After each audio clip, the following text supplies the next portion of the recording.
preschool where our daughter was caught in fire witnessed a tragedy. My husband, Julian, rushed in without hesitation but emerged holding a stranger's little girl.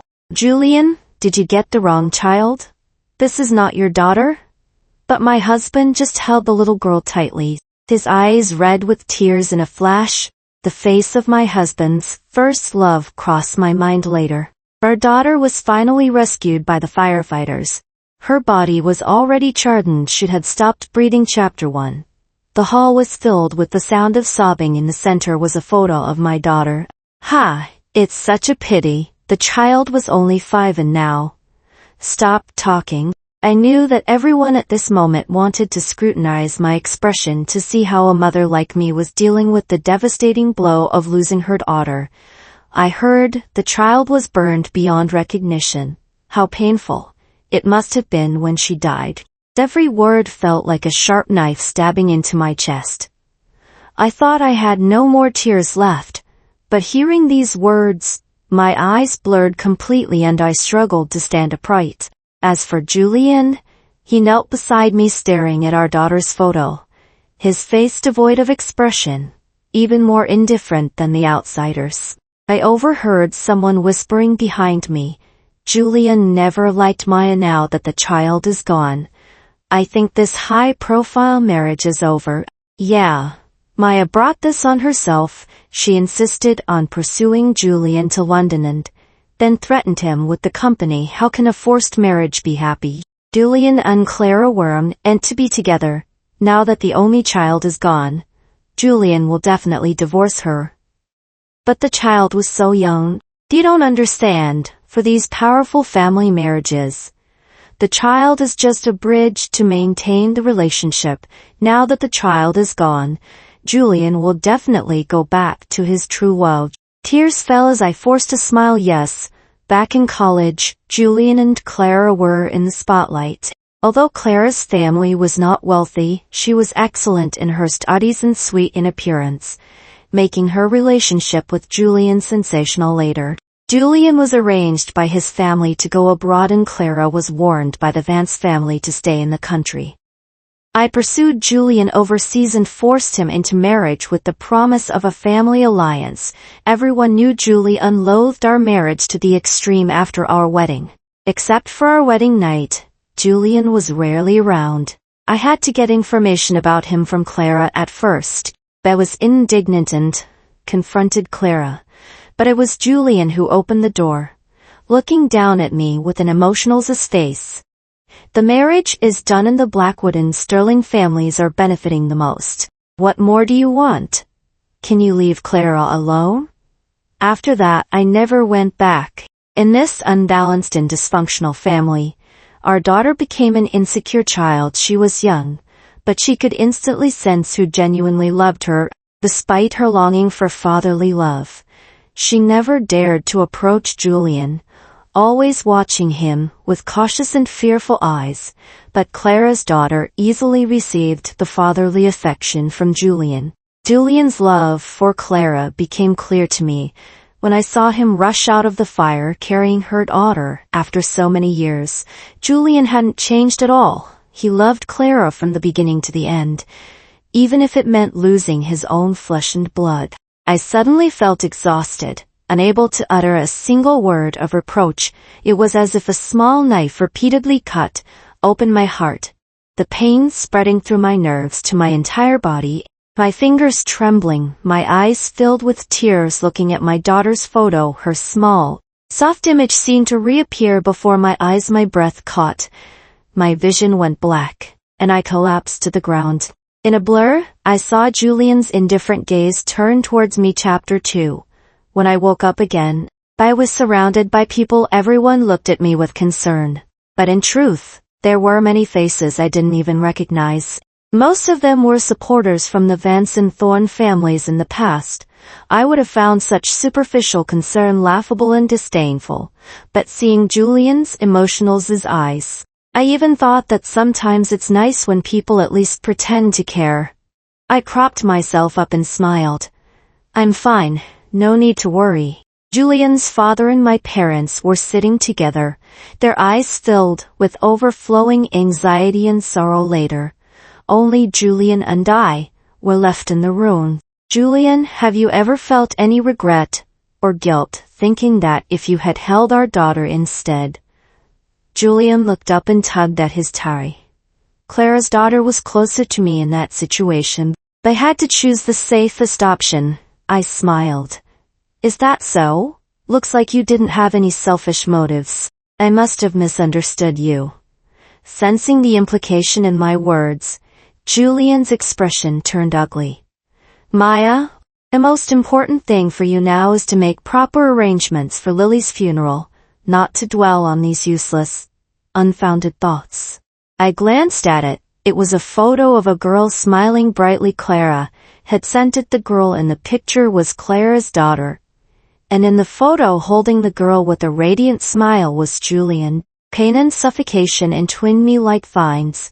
My hand clenched. Suddenly heard Otter survived while my daughter perished in that sea of fire. Her, I fended at the age of 5, and in her last moments, she saw her father carrying another girl to safety. Her hands reaching out for help were burned by the flames. What kind of despair and fear did she feel? Julian, Clara's daughter needs you too, right? You don't need to stay here with me wasting your time. Julian frowned. Maya, I've told you many times not to drag Clara into our issues. Can't you speak properly? I pulled the blanket over myself, turning away from him. I am speaking properly. Please leave. I want to rest. I once longed for Julian's glance and words of comfort. Now, even though he sat by my bedside, I felt nothing but suffocation. Chapter 3. After Lily's funeral was handled, Julian's good friend Adrian came to see me when I was with Julian. Adrian never liked me, unlike his friendly demeanor with others. He always avoided me. Where I was, he wasn't. And where he was, I wasn't. But Lily was particularly fond of him after she was born, and Adrian was more patient with her than Julian ever was now that he came. It was likely to question me, and I didn't want to face him. If you have something to say, just say it. If it's to blame me, I don't want to. You written. I don't need to. Adrian's eyes flickered. I'm not here to kick you when you're down. Lily was innocent. My dislike for you doesn't mean I'd hurt you this way. I know Julian didn't save our child. If anyone is to blame, it should be him. The father. I sat on the couch, turning my head to look out the window. Ever since Lily's death, hearing Julian's name made me feel suffocated with a heavy sense of powerlessness. All my past persistence for Julian had now become a joke, each memory silently mocking me. I just wanted to check how Lily's mother is doing, Adrian said softly. I looked up to meet his gaze. He added, also, as a concerned friend of Julian.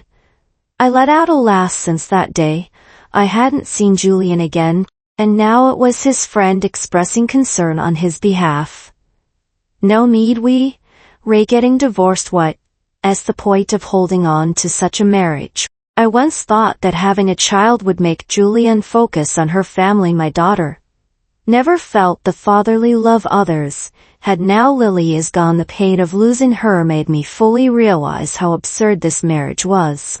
A marriage that should have been supported by love lost its only link, leaving only a cold, collapsing ruin.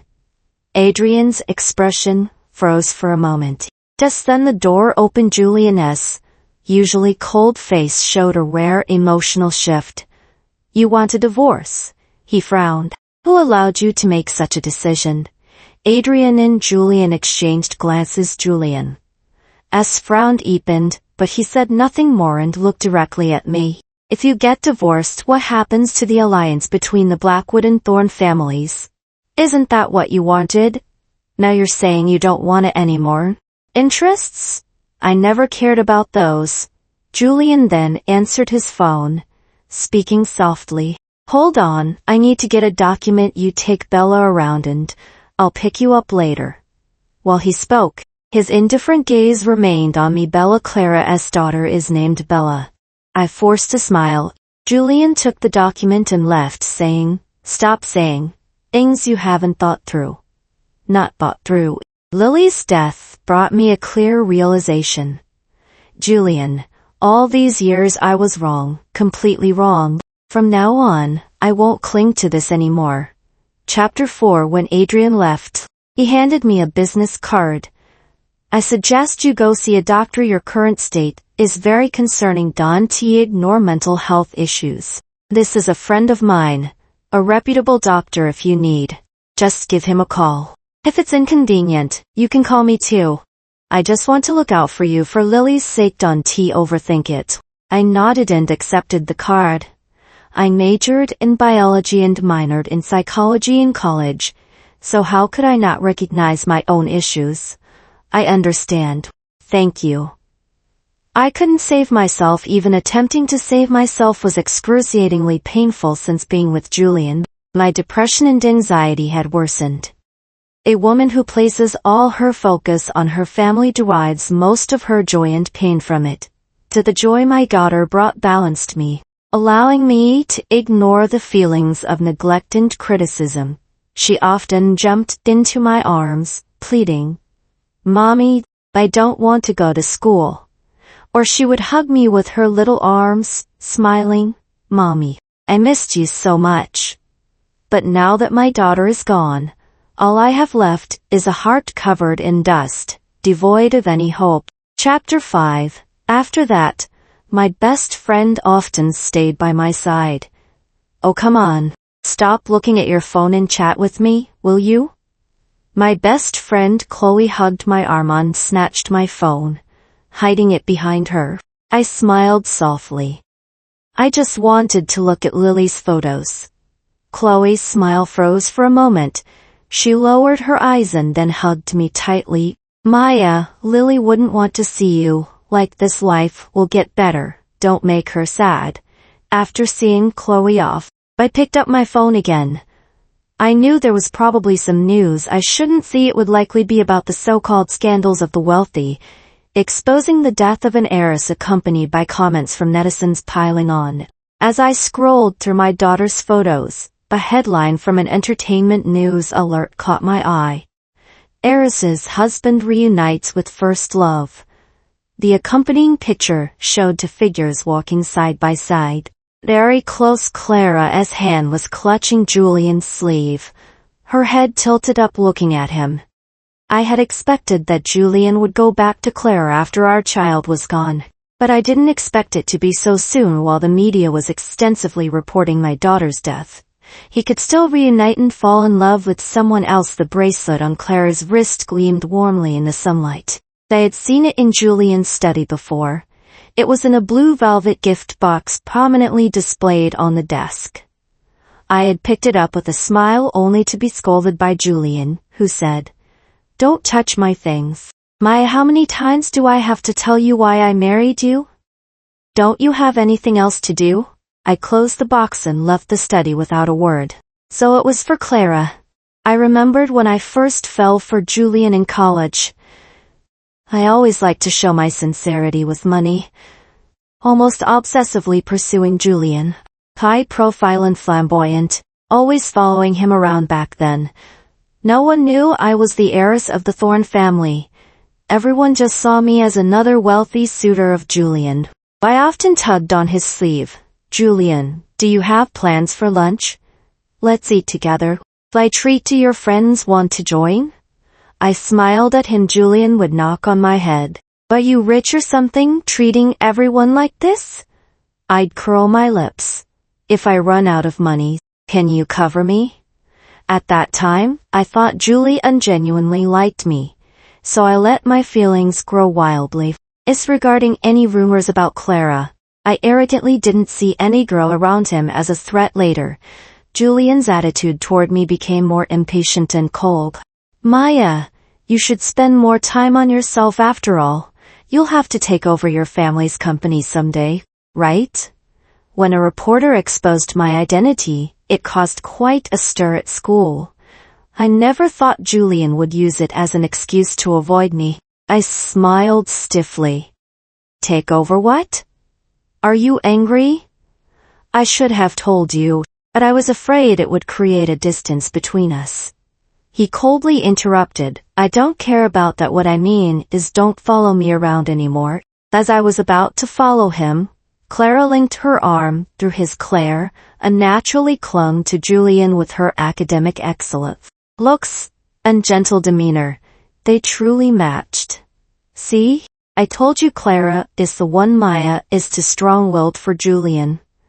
Yeah, Clara and Julian have known each other for a long time, right? They're a great match. Maya is too high and mighty. She's not suitable for someone like Julian from an ordinary background. I really thought it was my family that made Julian feel pressured. I explained myself endlessly, tried to please him in countless ways, but he remained cold towards me until just before graduation. I met Julian at an auction within our social circle and realized he was actually quite wealthy. I never gave up on pursuing him. When I heard he and Clara would be separated with him, going to London to study, I naturally pursued him relentlessly. I believed my sincerity could win his heart, or at least time would make him love me in the end. I forced him into marriage, with the lure of family benefits. Now I should understand, some things don't have a result, just because you persist. My daughter's death woke me up. I picked up the phone and dialed Lawyer Miller. Please draft a divorce agreement. Chapter 6. I moved out of the Vance family home, taking all of my daughter's belongings with me. Just as I was about to leave, I ran into Julian. He was holding some documents and angrily grabbed my hand, slamming the door shut. Julian loosened his tie forcefully, looking down at me with a commanding gaze. He threw the documents on the table. What is this? I held my suitcase and looked up at him, expressionless with a slight smile. Let's divorce. Julian, all these years I've wronged you, keeping you tied to me because of what happened back then. But I have been punished too. I have lost my daughter. Julian's jaw tightened. He spoke in a cold tone. Is this another one of your tricks, Maya? Are you trying to make me change my mind by retreating? Mentioning the past? Julian clenched his fist. Do you think an apology can erase what happened back then? I don't want to talk about it. Anyway, I don't want to hear it. I don't agree to the divorce, and you need to calm down. Stop bringing me these ridiculous agreements.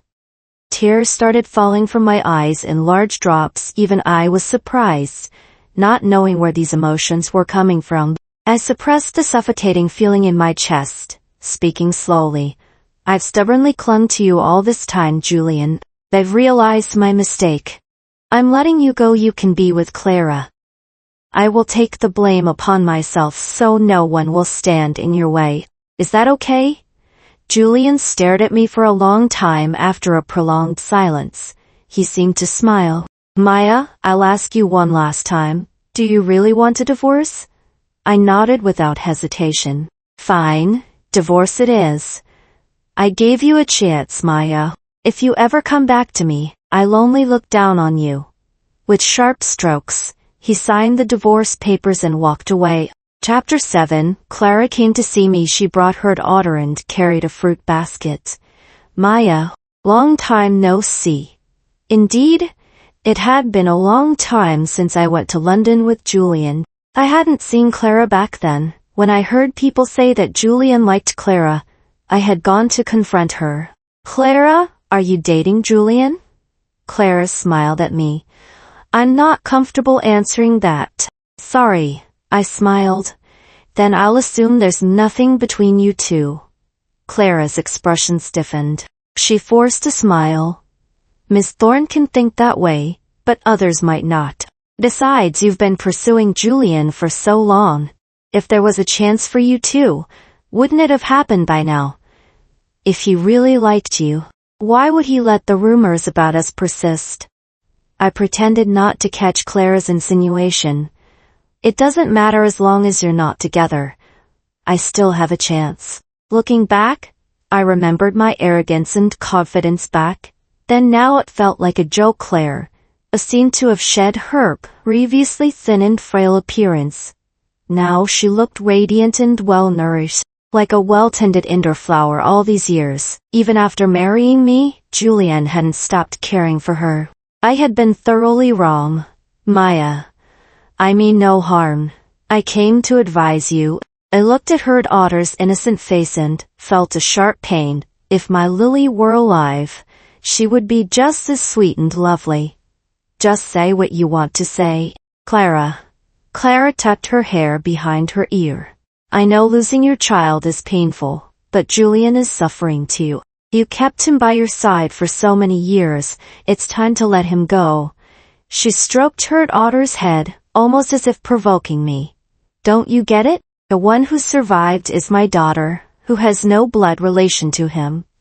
Clara's words stabbed my heart like a knife. Let us be.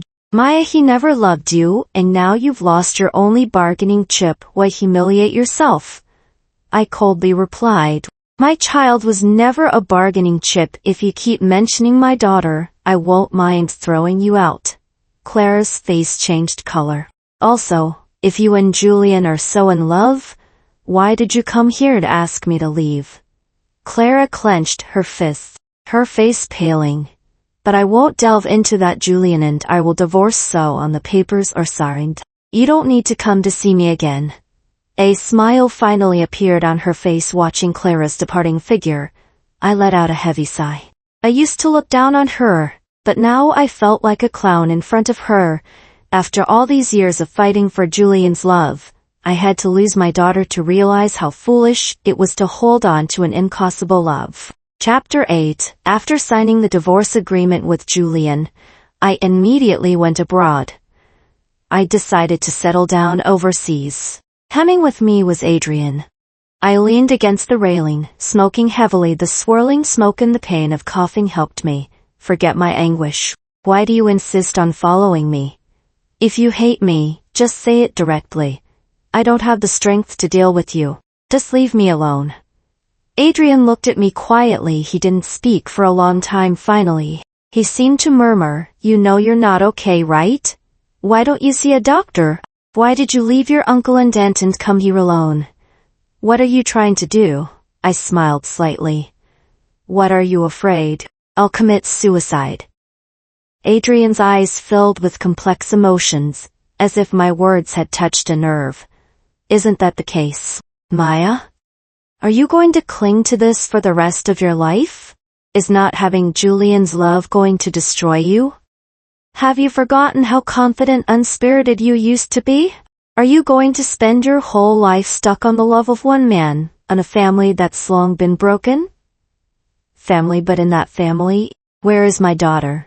If I don't hold on, who else will remember my daughter?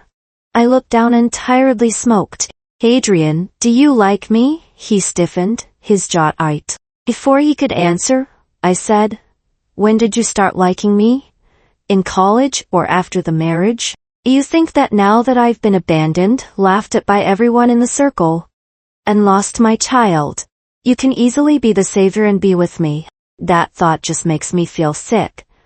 These harsh words would certainly make the proud and vain Adrian leave. However, instead of hearing footsteps, I heard Adrian's clear, resigned voice.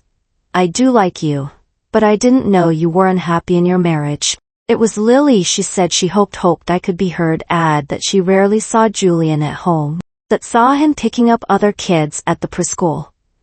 Julian seldom came home, and your smile became less frequent. I was stunned. Lily, my daughter, was so young. I never thought she would connect my happiness with Julian. I always told her, Lily misses Daddy.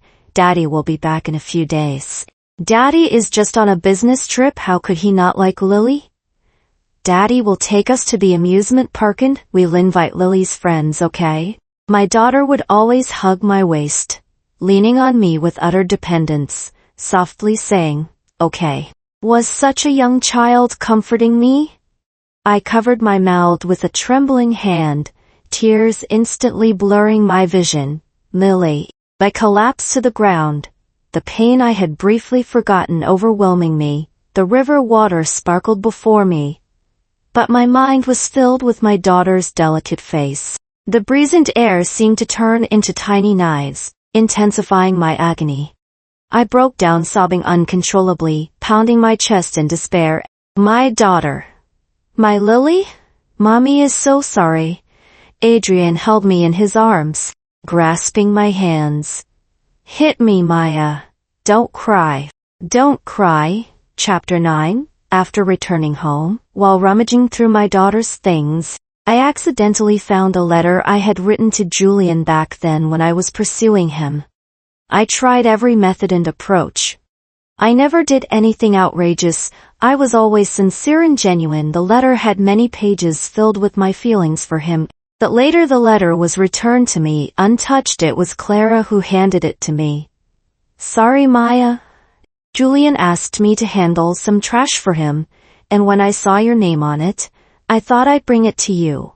Prideful as I was, I couldn't stand Clara's mocking gaze. I grabbed the envelope and threw it into the trash can. No need if he doesn't like it. Just throw it away. After she left, I cried for a long time alone, then sobbingly retrieved it from the trash can. I kept it until now, never opening it again. Reflecting on my past foolishness is a way to wake up, I suppose. I opened the envelope and read it, all the way to the end where I had written my closing line. So Julian, can I stay by your side? I scoffed and was about to throw it away, when I noticed familiar handwriting on the back of the last page. It was Julian's handwriting. It said, I will never let you hurt yourself. There's no need to waste your time on me. If I had seen that back then, would I have hesitated for a moment? Would it have prevented my current fate? I decided not to dwell on it. I took out my daughter's clothes and toys and placed them beside me. I couldn't find her favorite music box, likely left at the Vance house. I was about to call Julian. Suddenly, a message popped up on WeChat. It was from Clara in the photo. Clara's daughter and Julie, sitting face to face. Julian was smiling, and the girl was holding Lily's music box, while Julian gently patted her head, feeling a lump in my chest. I dialed Julian's number. Julian's clear voice came through the phone. I told you, Maya. I'll only look down on you if you're trying to get back together with me. I interrupted. Julian, give me back my daughter's music box. What music box? Clara's daughter is holding. Julian paused. It's just a music box. You took so many of Lily's things. This child likes it, so I let her play with it. I took a deep breath. That's my daughter's thing. Julian, you can't just give it away.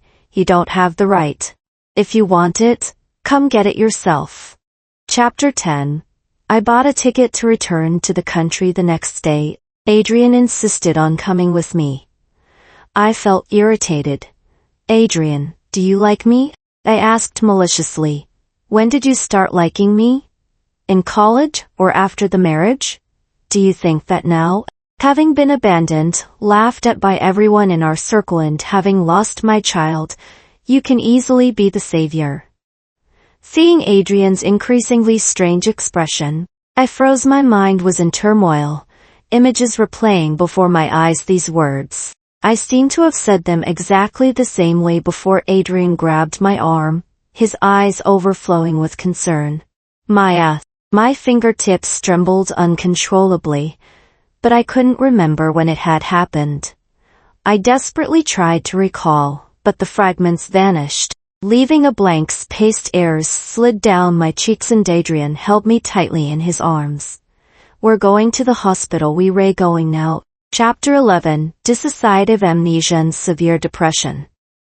I stared at the diagnosis slip for a long time.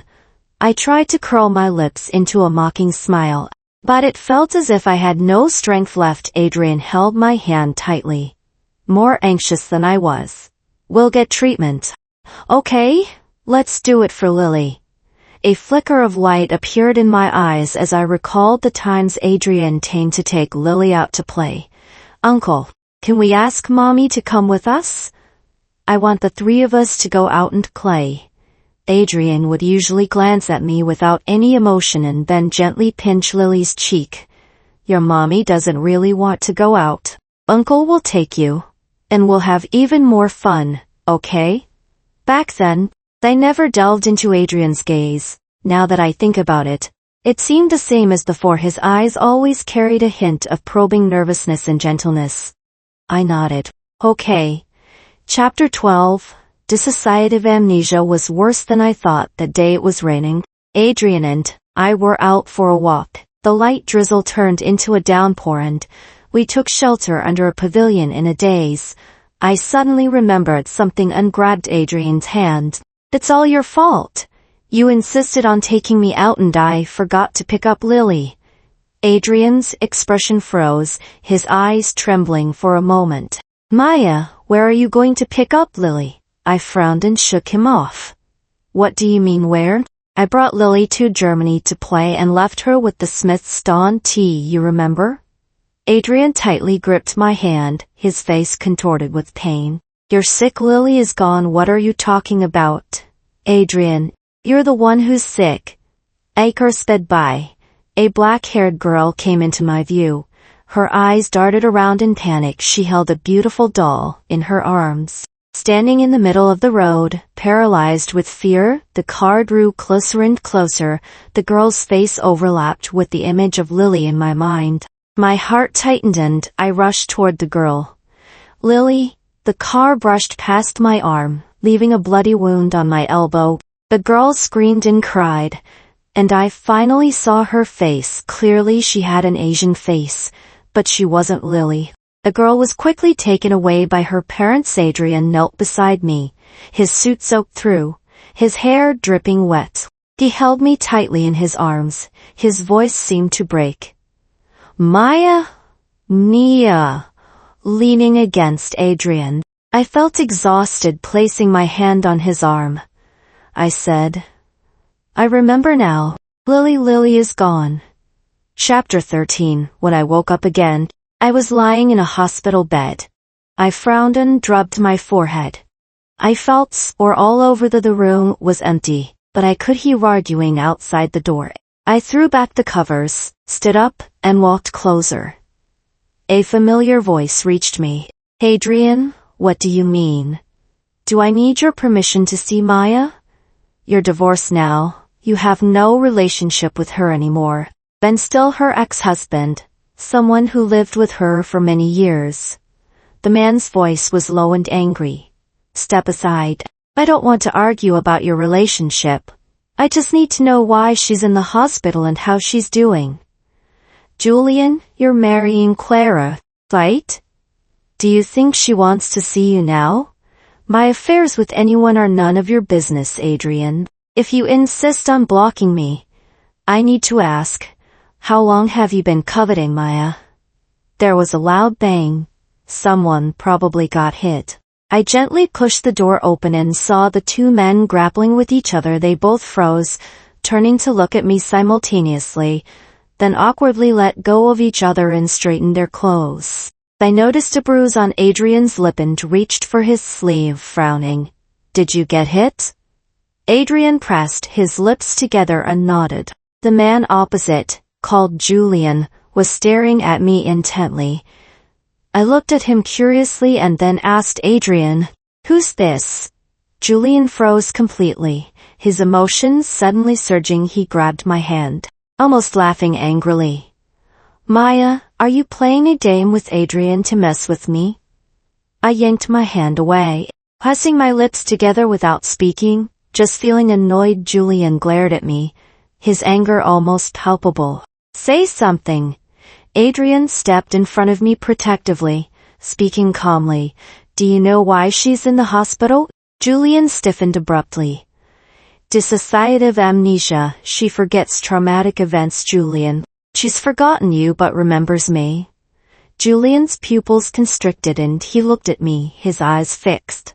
How could she forget me? I interrupted their conversation.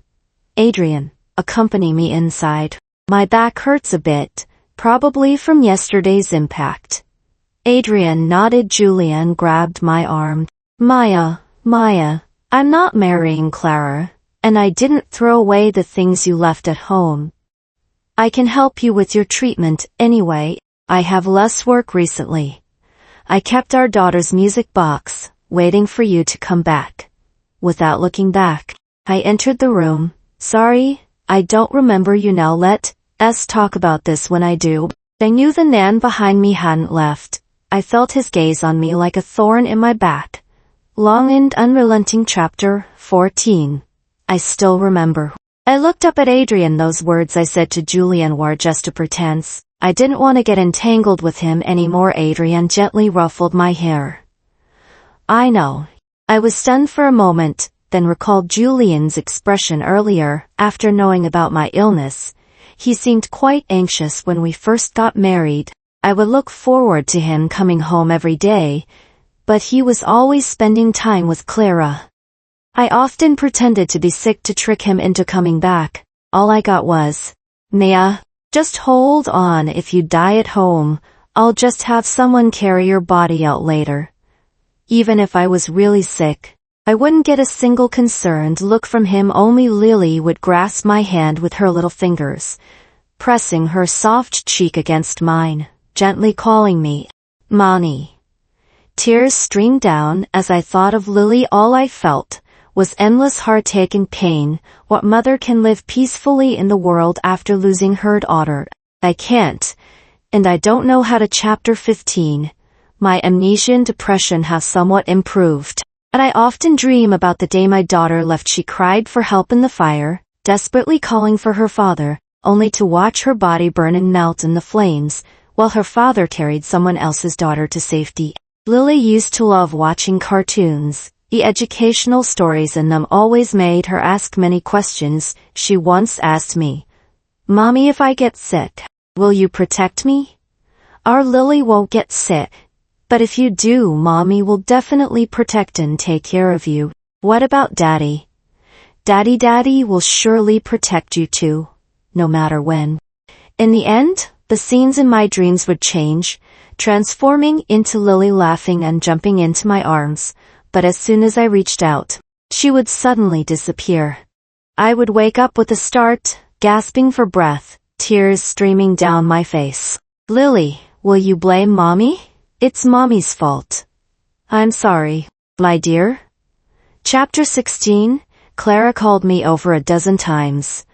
I finally picked up. "What's the matter?" She sounded frantic and accusatory. "Julian was in a car accident." I gripped the phone tightly. "So what? What does that have to do with me? Do you want me to go see him?" Clara took a deep breath. "Maya, I know you resent him for not being able to save your daughter, but now he's on the verge of death. If you have any conscience left, you should come back and see him." I didn't hit him. Even if I did, I wouldn't have that kind of conscience. But he went racing because he found out about your illness. He deliberately crashed into the mountainside and he might not survive. There was a long silence on the phone. I could hear Clara's sobs on the other end. "Maya, I never should have fought with you. Julian never loved me." I frowned. Clara continued.